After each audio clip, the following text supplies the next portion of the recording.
उसे। सभी ओर से घिर चुके हैं आप, तो अब आपकी पराजय निश्चित है। शंभुः पिनाकी शशिशेखरः वामदेवो विरूपाक्षः कपर्दी नीललोहितः शङ्करशूलपाणिश्च खट्वाङ्गी विष्णुवल्लभः शिशिविष्टो अम्बिकानाथः श्रीकण्ठो भक्तवत्सलः।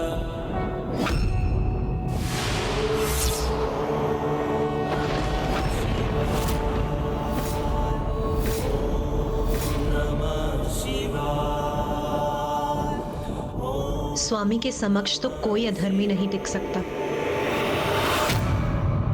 हमारे पंचपुत्रों से युद्ध करने के लिए ये कैसा छल कर रहे हैं महादेव?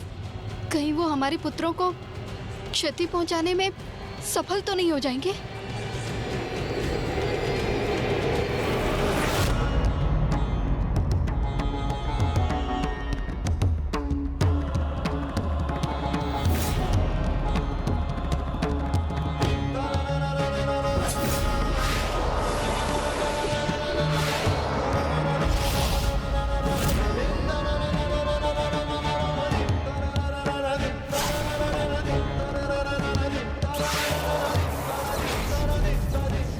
मुझे देख सकें उसके पूर्व मेरे शूल आपके वक्ष को भेद देंगे।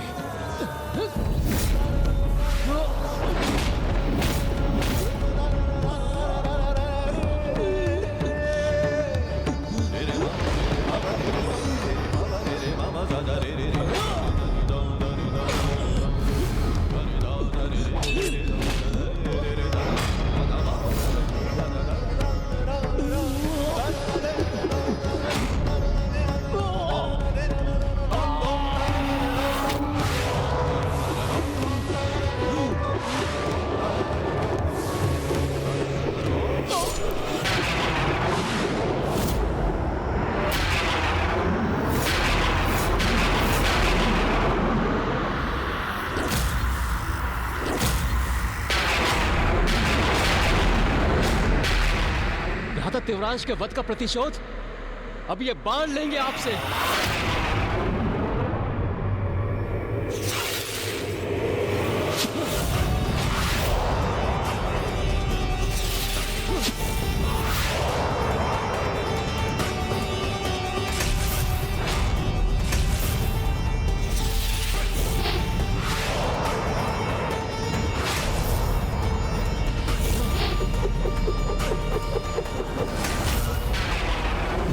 से अपना बचाव कैसे कर रहे हैं ये?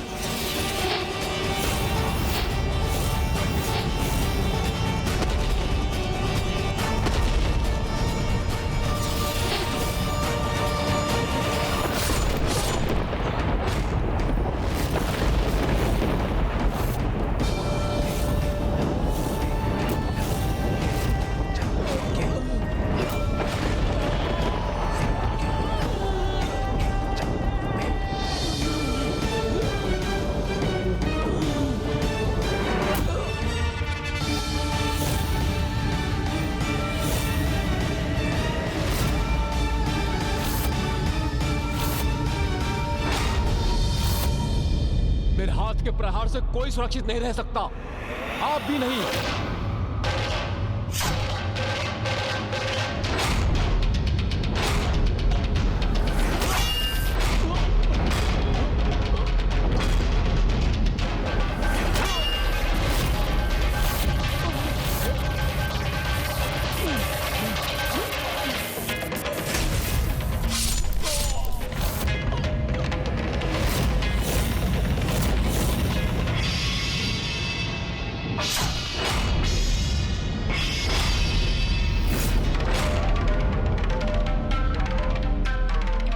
भ्राताओं की ऐसी दुर्दशा की आपने, तो उसका दंड तो आपको भुगतना ही होगा।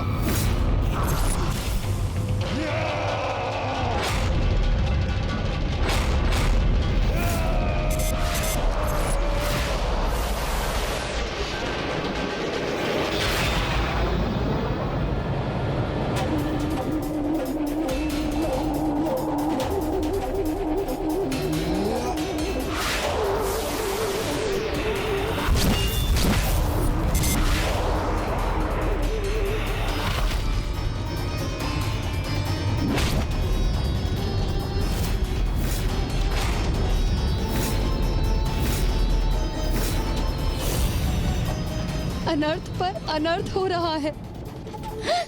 एक एक करके हमारे सारे पुत्रों का वध कर रहे हैं महादेव, और हम इसी प्रकार इस अवस्था में मात्र शोक मनाने के लिए विवश हैं। मेरे भ्राताओं से युद्ध करने हेतु आप 1 से 5 में परिवर्तित हो गए, किंतु मैं एक ही आपके लिए पर्याप्त हूं। अब देखिए मेरी गर्जना का प्रकोप कैसे आपको आहत करता है।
अब तो हमारी समस्त आशाएं नष्ट हो गईं।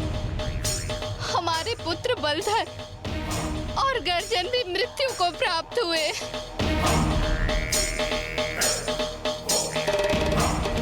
ये कैसी विपदा छाई है हम पर।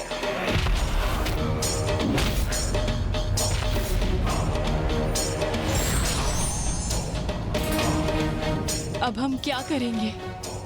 हमारे समुद्री पाताल को कैसे सुरक्षित करेंगे? कैसे रोके हम उन्हें श्री हरि नारायण तक पहुंचने से?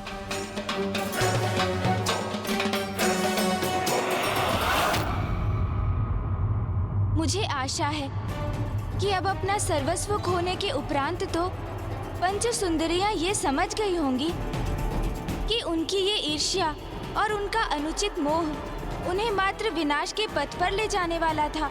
नहीं गौरी पुत्र, उनकी ममता में अभी भी इतनी शक्ति नहीं थी जितना पर पुरुष नारायण के लिए उनका मोह और अपनी बहन देवी लक्ष्मी के प्रति उनकी ईर्ष्या। इसलिए अब तो वो जो योजना बना रही थी वो और भी बड़ा महासंकट उत्पन्न करने वाला था। और वो योजना थी श्री हरि नारायण और प्रभु महादेव के मध्य परस्पर युद्ध की। और उस युद्ध को अति आवश्यक बनाने के लिए उन्होंने बड़ी ही चतुराई से उनके 5 पुत्रों के वध का दोषी श्री हरि नारायण को ही बनाने का निश्चय कर लिया।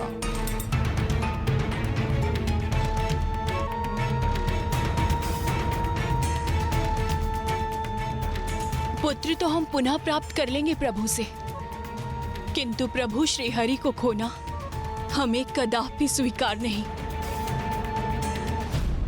ये तो तभी संभव है जब श्री हरि नारायण महादेव से युद्ध करें और उन्हें परास्त करके वापस लौटने के लिए विवश कर दें। और उन्हें परास्त करके वापस लौटने के लिए विवश कर दें। किंतु ये कैसे संभव है? ऐसा ही हुआ है प्रभु। और ये आपके ही कारण हुआ है। मेरे कारण? हाँ प्रभु, आप ही के कारण। जिनका आपने अतिथि रूप में सत्कार करने को कहा था, उन्होंने ही आपके पुत्रों को बड़ी निर्ममता से संहार किया है प्रभु। जिनको आपने इतने मान और सम्मान से द्वार तक छोड़कर आने का आदेश दिया था, उन्होंने ही आपके पुत्रों को मृत्यु के द्वार पर धकेल दिया। जिनकी प्रशंसा में आपने उन्हें दिव्य महायोगी पुकारा था, उन्होंने ही हमसे हमारा मातृत्व सुख छीन लिया। हम पांचों के मातृत्व का ही नहीं प्रभु, अभी तो संपूर्ण पाताल लोक के सैनिकों का वध कर अनेकों माताओं को संतानहीन कर दिया है प्रभु। आपके उस अतिथि ने असंख्य सुहागनों की मांग उजाड़ दी है और अब उसका प्रतिशोध एकमात्र आप ही ले सकते हैं। हाँ प्रभु, एकमात्र आप ही हैं जो दोषी को दोष का दंड दे सकते हैं। एकमात्र आप ही हैं जो पाताल लोक पर छाए इस संकट से समुद्री पाताल की रक्षा कर सकते हैं। अन्यथा यहाँ के भावी विनाश का संपूर्ण दोष आपका ही होगा।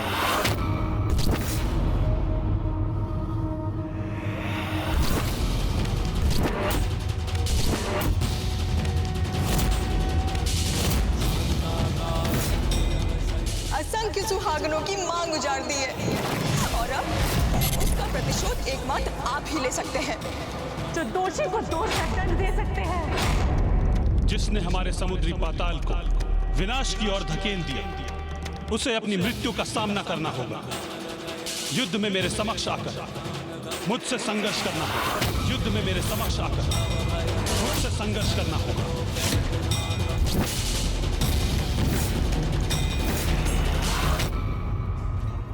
जो कि श्री हरि नारायण के पुत्र उन्हीं के अंश से जन्मे हैं, इसलिए मृत्यु पश्चात उन्हें स्वयं में समाहित कर मुक्ति प्रदान करना ये भी मेरा ही दायित्व है।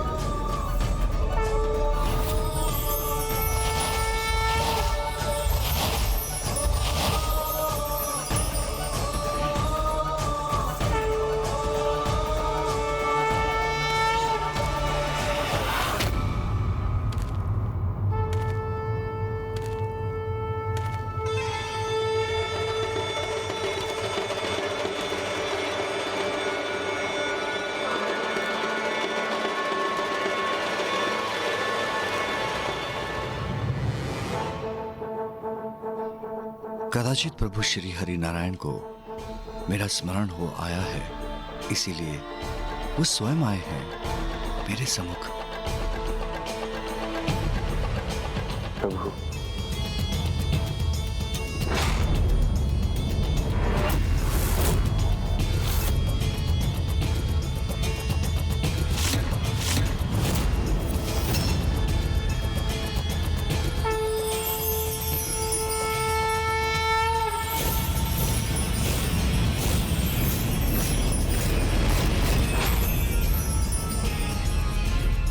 प्रभु श्री हरि नारायण मेरे आराध्य युद्ध करना चाहते हैं मुझसे। मैं आपसे युद्ध करने का इच्छुक तो नहीं नारायण, किंतु यदि यही आपकी लीला है तो मैं प्रस्तुत हूं।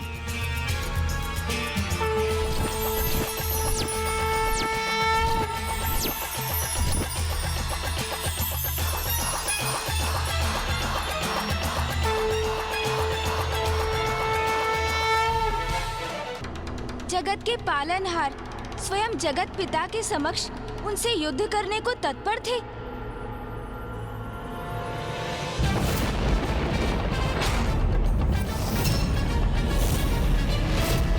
आपने मेरे पुत्रों का वध किया, अब आपको मुझसे युद्ध करना है। मुझसे युद्ध करना है।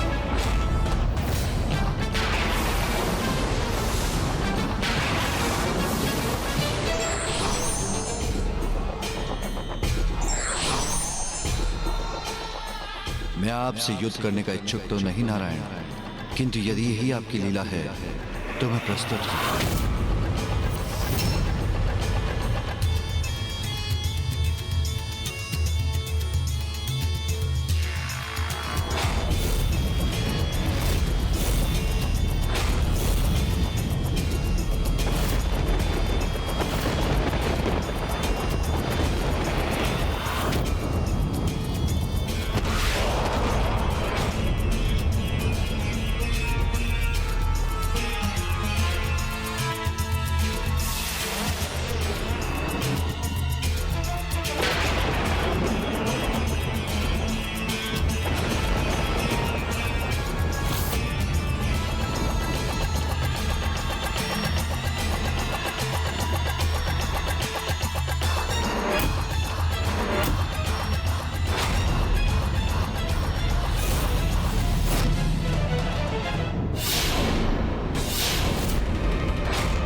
प्रभु श्री हरि नारायण अवश्य विजयी होंगे इस युद्ध में।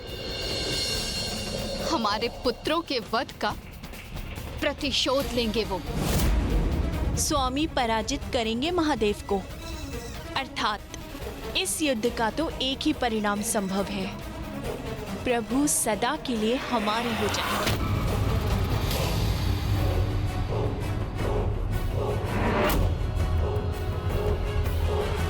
जब कोई स्वयं अपने विनाश के बवंडर में प्रवेश करने के लिए तत्पर हो, तब उनके सभी पाप आचरण, उनके सभी विकार, काम, क्रोध, लोभ, मोह, मद, मत्सर चरम पर होते हैं और उनकी दृष्टि भी वही देख पाती है जो वो देखना चाहते हैं। और यही हुआ था उन पंच सुंदरियों के साथ। किसी भी कार्य के पूर्व सर्वप्रथम हमें अपने विकारों को नष्ट कर अपने विवेक को जागृत करना अनिवार्य है। तभी उचित विचार के साथ हम उस कार्य को करने में समर्थ होते हैं। आपने सर्वथा उचित कहा गौरी पुत्र। मुझे आप में एक अनूठे तेज, महानता और प्रभुत्व के दर्शन हुए थे, किंतु आपने परिचय दिया अपने क्रोध का, अपनी क्रूरता का। आपने न केवल मेरे 5 पुत्रों का वध किया, अपितु समुद्री पाताल लोक की कई संतानों का वध किया।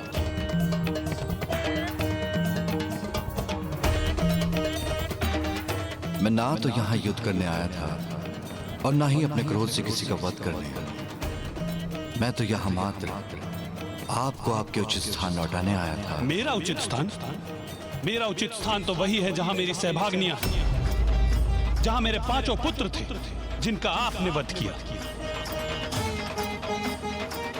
उनका अंत मैंने नहीं किया, ये तो उनके कर्मों की पुकार थी कि उन्हें कठोर दंड प्राप्त हुआ, जिस दंड के वो भागी बने। उचित है। यदि उनके कर्मों की पुकार उनके दंड का कारण बनी, तो मेरे अंतरात्मा की पुकार मेरे प्रतिशोध का कारण बनी।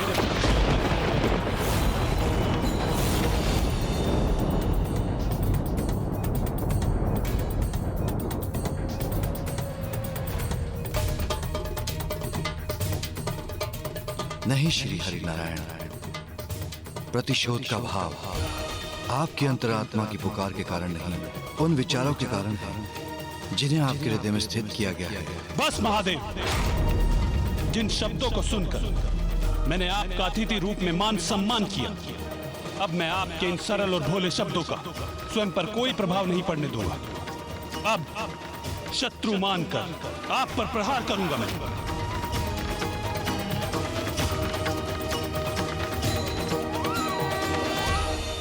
अब वही होगा जो हम चाहते हैं।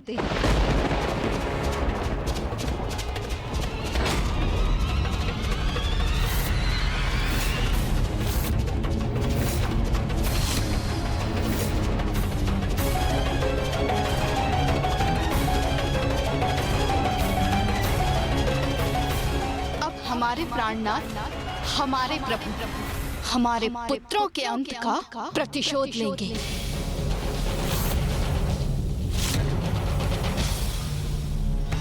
कदाचित मेरे शब्द इसलिए आप तक नहीं पहुंच रहे हैं क्योंकि आपके द्वारा दिए गए वरदान ने आपकी स्मृतियों को